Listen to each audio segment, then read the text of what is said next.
Jackie Dean. Mr Speaker, I'm very pleased to speak for the final time on the Senior Courts Bill, the formal Judicature Modernisation Bill, at its third reading, and very pleased I don't have to go through the 17 existing statutes that are going to be amended by this bill. What this bill does is encapsulates this government's approach to justice and criminal matters, and that understands and responds to the need to update, modernise, make more accessible, more reliable, more costly, more victim-friendly, all of those court processes. And it wasn't only 2 weeks we were standing in this House debating another excellent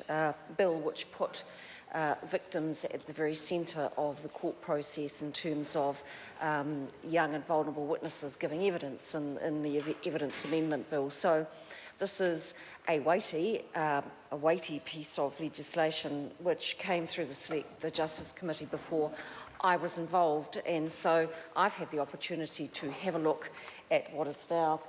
and I had it with me, but I don't anymore. I had the bill since it has been worked on by parliamentarians across the House. This bill does change the legislation governing how New Zealand's courts are arranged and how they operate, and that can only be a good thing. In my view, if I go back to my electorate, as I'm often fond to do in this House when I'm making a speech, the Oamaru Courthouse, as with a number of other courthouses, are undergoing substantial change. We almost lost the Oamaru Courthouse, and I am grateful to the current Minister of Justice and previous Minister for Courts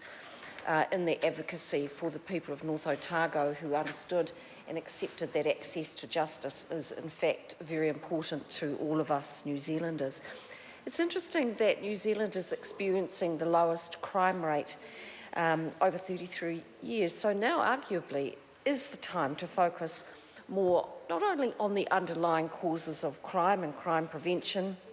but also it is timely indeed to modernise and improve our operating model for justice and to work towards a more customer-focused model, a victim-focused model at lower cost and efficiency in the public service, and indeed a more accessible justice system. So, Mr Speaker, a number of speeches have already canvassed the provisions in this bill, and I now commend it to the House.